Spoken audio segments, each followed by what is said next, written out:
If you want to know how important it is to avoid LTAC if you are having a family member in intensive care in the United States, stay tuned, I've got news for you. My name is Patrick Hutzel from IntensiveCareHotline.com with another quick tip for families in intensive care. So this morning I was talking to two clients actually who have their family members in LTAC, right? And they went from LTAC to ICU, and they said, at the time they were not clients yet, and they read all the blog posts and they saw all the videos about me advocating against LTAC and not having their loved ones not to go to LTAC.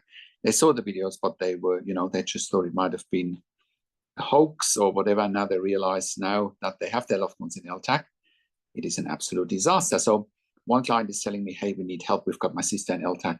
She's got cerebral palsy. She's got a ventilator. She's got a tracheostomy. And they're not doing anything. She's got a nurse-to-patient ratio 1:6, whereas in ICU she gets 1:1, 1:2. And she can see that what I've been saying in my videos, that LTACs are not equipped to wean complex patients off the ventilator and tracheostomy is absolutely true. And she said, how can we get my sister back to ICU? And I said, look, we need to look at the medical records.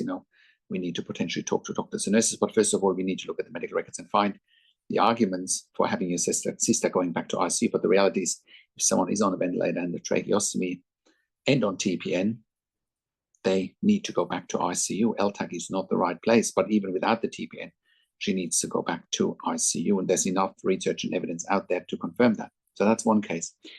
The other case is a client who rings up and says, look, my mum is in a step-down ICU and she's ventilated. She's got a tracheostomy. She needs dialysis. And she went to LTAC.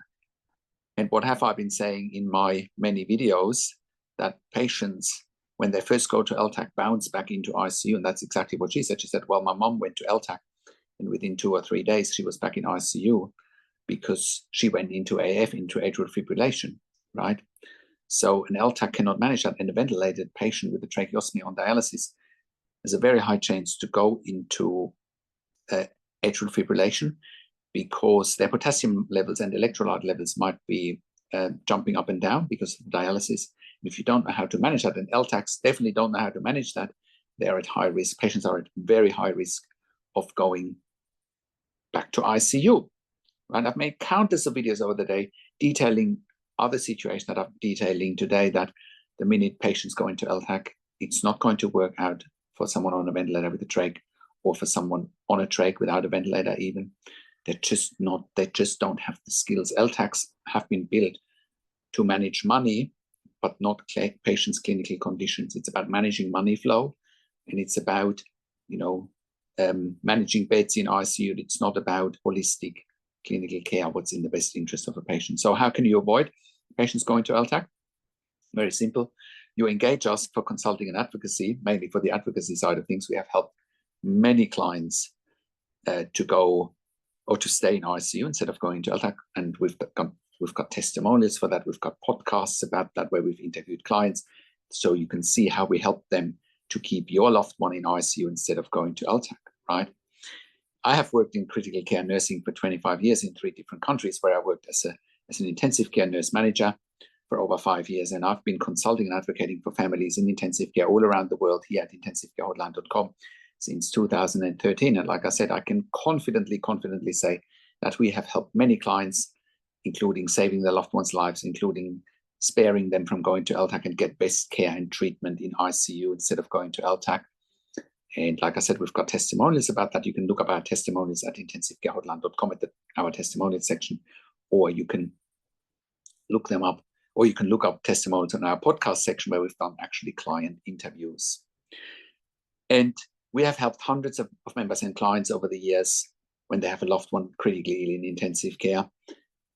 And that's why I do one-on-one consulting and advocacy over the phone, Zoom, Skype, WhatsApp, whichever medium works best for you. I talk to you and your families directly. I handhold you through this once-in-a-lifetime situation that you simply cannot afford to get wrong. I also talk to doctors and nurses directly on your behalf. I also represent you in family meetings with intensive care teams. We also do medical record reviews in real time so that you can get a second opinion in real time We also do medical record reviews after intensive care if you have unanswered questions, if you need closure, or if you are suspecting medical negligence. And we also have a membership for families of critically ill patients in intensive care. And you can become a member if you go to intensivecarehotline.com, if you click on the membership link, or if you go to intensivecaresupport.org directly. In the membership, you have access to me and my team 24 hours a day in the membership area and via email. And we answer all questions intensive care related in there. And you also have exclusive access to 21 ebooks and 21 videos that I have personally written and recorded.